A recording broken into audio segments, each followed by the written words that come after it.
মানুষ কোনো দুরারোগ্য রোগে যদি মারা যায়, মনে করেন ক্যান্সার বা এভাবে অন্যান্য দুরারোগ্য ব্যাধি যেগুলি আছে, এগুলি যদি কেউ মারা যায়, তাহলে যদি বলা হয় যে অমুকে এই অসুখে এই রোগে সে মারা গেছে, তাহলে এতে ইমানের কোনো ক্ষতি হবে কি না?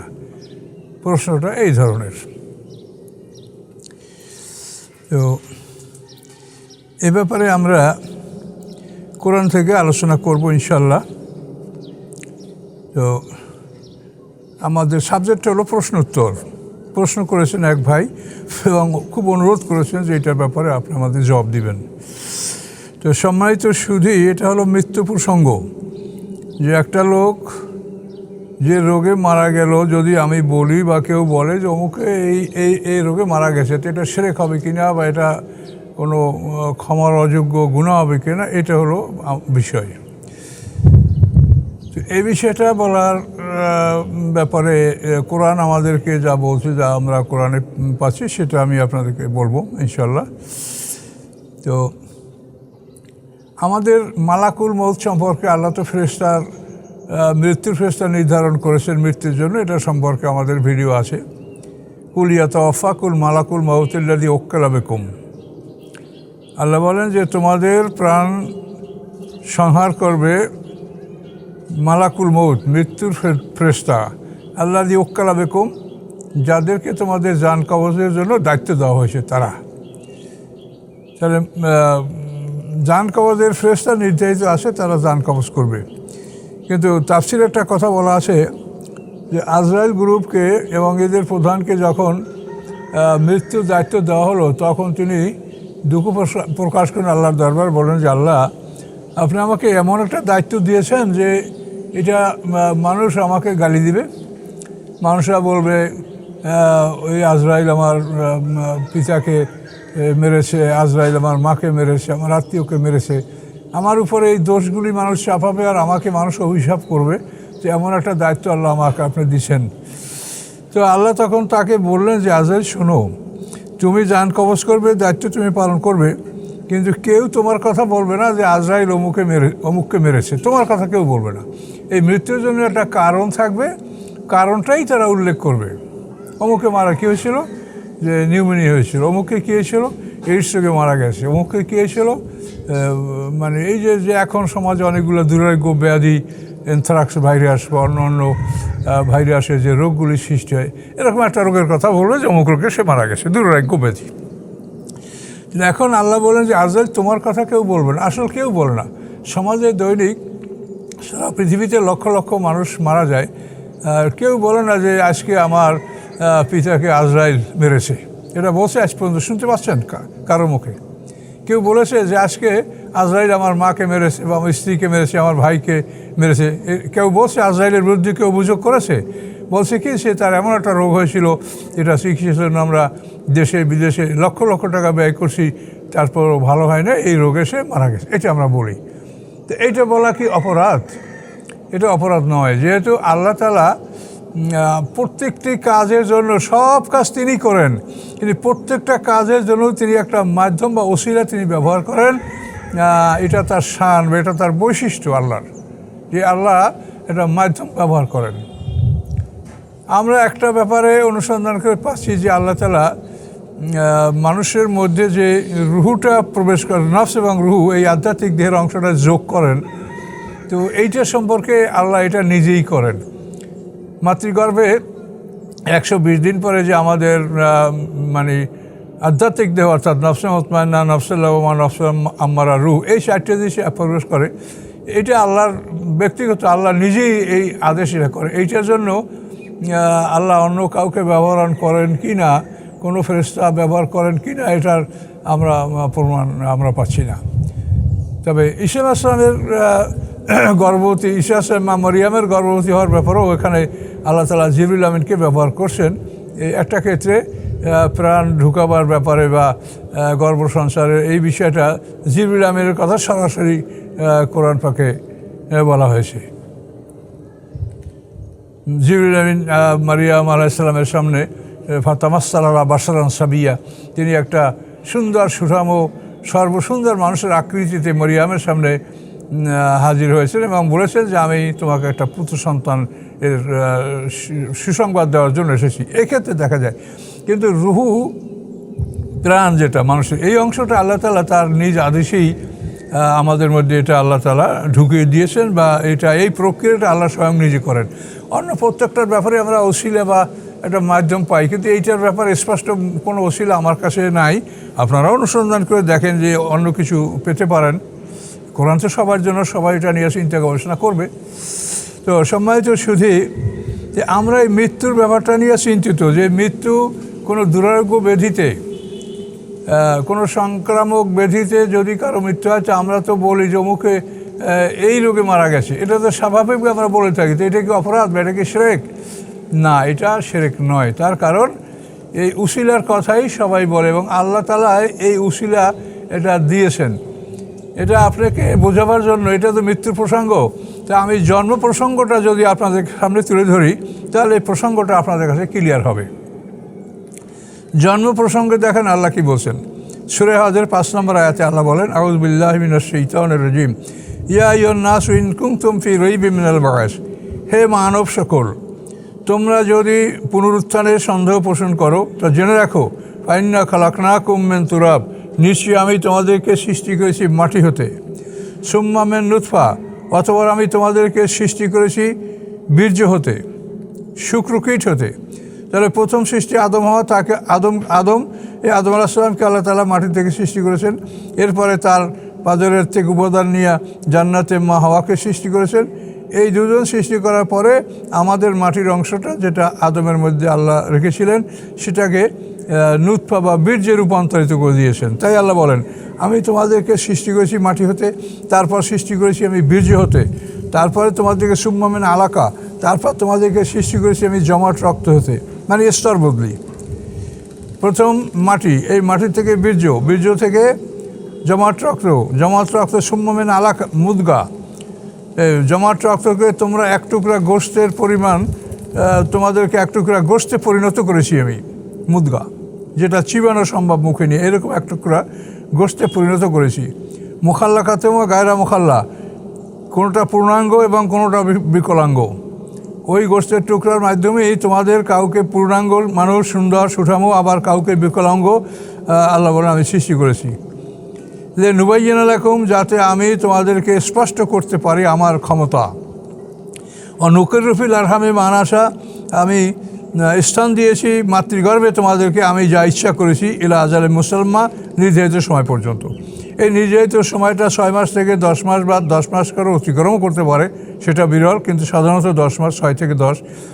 এই সময়ের মধ্যে আল্লাহ বলেন তোমাদেরকে আমি মাতৃগর্ভে স্থান দিয়েছি, আমি যাকে যা ইচ্ছা করেছি তাকে ইলা আজালে মুসাম্মা, একটা নির্ধারিত সময় পর্যন্ত। এই সময়টা আমার কাছে নির্ধারিত আছে, কাজে যার জন্য যেটা নির্ধারিত আমি তাকে সেই পরিমাণ সময় মাতৃগর্ভে স্থান দিয়েছি। এরপরে সুম্মা নুখরিজুকুম তিফলান, আমি তোমাদেরকে শিশুরূপে মাতৃগর্ভ থেকে বের করেছি। সুম্মা লিতাবলুগু আশুদ্দাকুম, তারপরে তোমরা উপনীত হবে তোমাদের শক্তিশালী বয়সে। অমিনকুম মান ইউতাওয়াফা, তোমাদের মধ্যে কেউ ইতিপূর্বেই মৃত্যুবরণ করবে।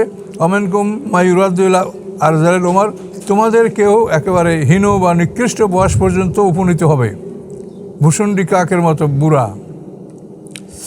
ইলা আরযালিল উমর, হীন বয়স পর্যন্ত তোমরা উপনীত হবে কেউ লেখা লা ইয়ালামু মিন বাদি ইলমিন শাইআ, ফলে তোমাদের অবস্থাটা এমন হবে যে একটা জিনিস জানার পরেও তোমরা আর জানবে না, ভুলে যাবে।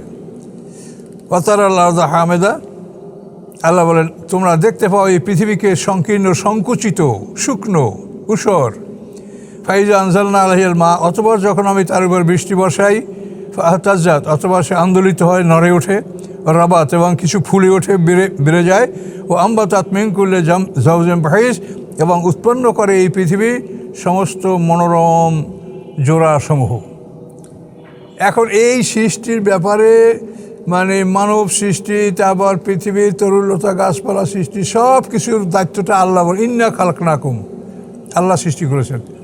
এখন দেখেন এই যে সৃষ্টিটা সরাসরি আল্লাহ বলছেন যে ফাইন্না খালাকনাকুম, আমি সৃষ্টি করছি তোমাদেরকে মাটি থেকে, তারপর বীর্য থেকে, তারপর জমাট রক্ত থেকে, তারপর গোশতের টুকরা হতে, পূর্ণাঙ্গ বিকলাঙ্গ, এরপরে তোমাদের নির্ধারিত সময় মাতৃগর্ভে রেখেছি, তারপর সেখান থেকে আমি বের করেছি এবং সেখান থেকে তোমাদেরকে যৌবনে উপনীত করেছি, সেখান থেকে তোমাদের কারো কারো আগে মৃত্যু হয়েছে আর কারো কারো হীন বয়স পর্যন্ত আমি কাউকে বাঁচিয়ে রেখেছি। এই সব কিছু আল্লাহই করেছেন।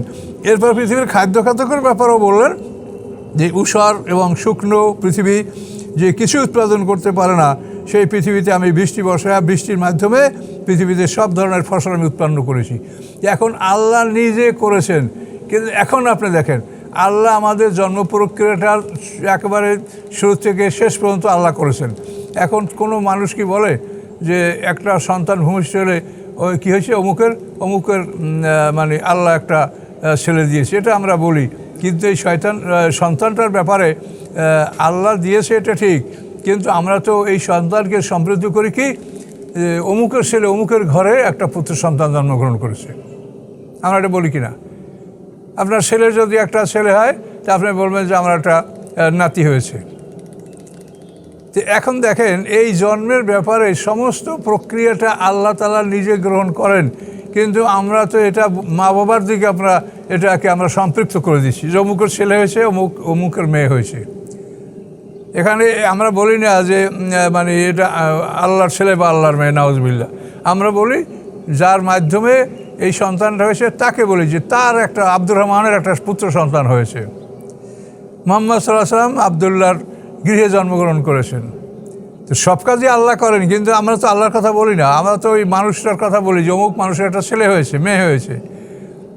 তো এই যে আমরা জন্মের ব্যাপারটায় সম্পূর্ণ কাজটা আল্লাহ করেন, তারপরও আমরা আল্লাহর কথা না বলে আমরা বলি যে অমুকের সন্তান। এবং এইটা শুধু বলাই না, এই অমুকের সন্তান এই নামের সাথে তার জীবনের সব সম্পর্ক, মানে তার ভাই বোনকে, তার আত্মীয় স্বজনকে এবং সে কীভাবে সম্পত্তি বন্টন করা হবে, কীভাবে সম্পদ পাবে, এই সব কিছুই সে কার সন্তান, কার পুত্র, কার মেয়ে, এটার উপর নির্ভর করে আপনারা পৃথিবীতে করছেন, আমরা করছি কিনা বলেন?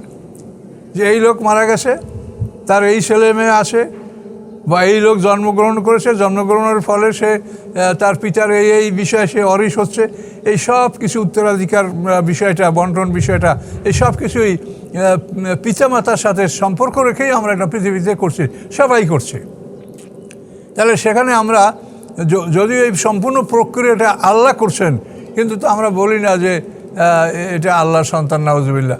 আমরা বলি যার মাধ্যমে, যার উসিলায় এই সন্তানটা হয়েছে তাকেই আমরা এই সন্তানের পিতা বলি, এবং সেই অনুসারেই সন্তানের সব কিছু, তার আত্মীয় সম্পর্ক, তারপর যেটা কোরআনে আল্লাহ বলছেন পৃথিবীতে দুই ধরনের আত্মীয়তা আল্লাহ বলছেন, নসব ও সেহরা। একটা বংশীয় আত্মীয়তা নসব, আর সেহরা হলো শ্বশুর মানে বিবাহ সম্পর্কের মাধ্যমে যে আত্মীয়তা, এটাকে বলা হয়েছে সেহরা। তো এই সব কিছুই কিন্তু একটা মানুষ যার উসিলে একটা সন্তান পৃথিবীতে আসে, জন্মগ্রহণ করে, আমাদের পিতামাতা বা আপনার পিতামাতা, এই উসিলা হলো পিতামাতা, কিন্তু মূল কাজকে সম্পাদন করা, মূল দায়িত্ব সম্পাদন করা হলো আল্লাহর উপরে, কিন্তু শুধু উসিলাটা পিতামাতা। এই পিতামাতার কথাই তো আমরা সবাই বলি যে অমুকের সন্তান, অমুকের ছেলে, কাজী সে বাবার অংশই পাবে, মায়ের অংশই পাবে, হ্যাঁ, তার সন্তানরা এই পাবে। এগুলি সবই কিন্তু পিতামাতার সাথে আমরা সম্পর্কযুক্ত করে এই সব কাজগুলি আমরা করছি। তাহলে এখন আপনি যদি জন্মকে বোঝেন, তাহলে আপনি মৃত্যুকে বুঝবেন। যে জন্মের ক্ষেত্রে আপনি দেখেন যে এই জন্মটা, এই প্রক্রিয়াটা সম্পূর্ণ আল্লাহ করেন বলেই আল্লাহ ডাইরেক্ট করেন, বলছে আমি করি। তোমাদের বীর্য থেকে, তোমাদের প্রথম সৃষ্টি মাটি থেকে আমি করেছি, সেখান থেকে তোমাদেরকে বীজে রূপান্তরিত আমি করেছি, সেখান থেকে তোমাদেরকে শুক্রকীটের মাধ্যমে মাতৃগর্ভে তোমাদের রেখেছি আমি নির্ধারিত সময় পর্যন্ত, তারপরে তোমাদেরকে বের করে, সব কিছু আল্লাহ করছেন। কিন্তু আমরা সব ক্ষেত্রে একটা মানুষ, যে মানুষের মাধ্যমে এটা হয়েছে, সেই মানুষটার কথাই বলি যে অমুকের এই সন্তান, আমি আমার পিতার সন্তান, আপনি আমার পিতার সন্তান। অথচ এই প্রক্রিয়াটা সম্পূর্ণ আল্লাহ করেছেন। কাজে আল্লাহ করছেন, এটা আমাদের অন্তরের বিশ্বাস, এটা আমাদের অন্তরে বিশ্বাস করব আমরা, এটাই আমাদের ইমান, এটাই হচ্ছে আমাদের গায়েবী ইমান। কিন্তু উসিলাটা আমরা ব্যবহার করি এবং আল্লাহ তাআলা এটার অনুমতি দিয়েছেন। যদি তাই না হতো তাহলে সন্তানের পরিচয়পত্র এবং তার সম্পত্তি বন্টন বা সে যেটা পাবে তার এই প্রাপ্ত সম্পত্তির অধিকার, এই সব কিছুই তো সে কার সন্তান, কার ছেলে, কার মেয়ে, এটার উপরে নির্ভর করছে। অথচ এটা সম্পূর্ণ প্রক্রিয়াটা কিন্তু আল্লাহই সম্পূর্ণ করেছেন আমাদের চোখের আড়ালে, আমাদের উদ্দেশ্যে। কাজে এটা আল্লাহ করেছেন, এটা হলো আমাদের গায়বী বিশ্বাস। এবং আল্লাহ যে ওসিলাকে ব্যবহার করেছেন পৃথিবীতে আমরা চলাফেরার জন্য, আমাদের সমাজ ব্যবস্থার জন্য, এই ওসিলাকে আমরা ব্যবহার করি, এটাকে কেউ অস্বীকার করতে পারবেন না। এটার জন্য কোনো দলিল প্রমাণ না, এটা আপনি নিজে দলিল, আমি দলিল, যে বলবে সেই এটার দলিল যে এটা এভাবেই পৃথিবীতে কার্যক্রমটা চালু হচ্ছে। একটা উসিলা, যে উসিলায় আমরা যে পিতামাতার উসিলায় আমরা পৃথিবীতে আসি, সেই উসিলার মাধ্যমে আমাদের পৃথিবীর সমস্ত জীবনের কার্যক্রমগুলি, সমাজ ব্যবস্থাগুলি আমাদের চালু আছে। কাজে এই জন্য কোনো মানুষ একটা দুরারোগ্য রোগে মারা গেলে যদি বলা যায় যে অমুকের ক্যান্সার হয়েছিল, ব্লাড ক্যান্সার, এটা আর ভালো হয়নি, এই রোগে সে মারা গেছে, এটার জন্য এটা শিরক হবে না। কিন্তু আপনার অন্তরে বিশ্বাস তো থাকবেই যে হায়াত ও মওতের মালিক আল্লাহ, যখন ইচ্ছা তখনই একটা মানুষের মৃত্যু কার্যকর করেন এবং তার জন্য নির্ধারিত ফেরেশতা তার জান কবজ করে। এক মুহূর্ত আগে হয় না, এক মুহূর্ত পরে হয় না, এটা তো কোরআনে সব বলা আছে। কিন্তু এগুলি আপনি সবই বিশ্বাস করবেন, কিন্তু এই কার্যক্রমের জন্য যদি আপনি উসিলাকে ব্যবহার করেন, এটা আপনাদের শিরক হবে না। তার কারণ এই উসিলা ব্যবহার করার অনুমতি তো আল্লাহ তাআলাই দিয়েছেন। তা নইলে আমরা কী করে পিতার সন্তান হই, আর আমাদের পিতা কীভাবে আমাদের দাদার সন্তান হয়, এগুলো তো আপনি বুঝতে পারছেন যে উসিলাকেই কেন্দ্র করে এই সম্পর্কগুলি আল্লাহ তাআলা বলেছেন, এবং পৃথিবী এই সম্পর্কের উপরেই চলছে। এর দ্বারাই মুহররম, যে আমার বোনকে, আমার ভাতিজিকে, বোনের ছেলে মেয়েকে, এগুলি থেকে মুহররম, হালাল হারাম, বিবাহ, বৈধ অবৈধ, সব কিছু এই উসিলার উপরে নির্ভর করে হয়েছে। কাজে এই জন্য মৃত্যুর যদি কোনো রোগ উসিলা হয়, আর কেউ বলে যে অমুক রোগে সে মারা গেছে, তার মানে এই রোগে সে মারা গেছে সত্ত্বেও কিন্তু তার অন্তরের বিশ্বাস যে তার হায়াত এ পর্যন্তই ছিল, এই জন্য আল্লাহ তাআলা এই ব্যবস্থাপনা করেছেন, কিন্তু আল্লাহ এই ওসিলা ব্যবহার করেছেন। কাজে এতখানি কথা তো আর আমরা বলতে যাই না, আমরা বলি ডাইরেক্ট যে অমুকে এই রোগে মারা গেছে। এটা কোনো শিরক নয়, এবং এ ব্যাপারে অন্তরে কোনো ভয় ভীতি আপনারা রাখবেন না, এবং এইসব বিষয় নিয়ে তর্কে লিপ্ত হবেন না। এগুলো তর্কে লিপ্ত হওয়ার কোনো বিষয় না। আপনি যেগুলো শরীয়তে ডাইরেক্ট আপনাকে আদেশ নিষেধ দেওয়া হয়েছে, আপনি সেগুলোর প্রতি নজর দেন যে সেগুলি আপনি কতখানি করছেন, এটা আপনার কর্তব্য। আর এইসব জিনিসের মধ্যে আপনি ঢুকবেন, আপনার মধ্যে শয়তানি অসহসা আসবে, আপনার কাছে মানে বিভিন্ন রকমের যুক্তি তর্ক এটার সৃষ্টি হবে, ফলে আপনার সময় অপচয় হবে। কাজে এই সমস্ত কাজের মধ্যে আপনারা অতটা গভীরভাবে লিপ্ত হবেন না।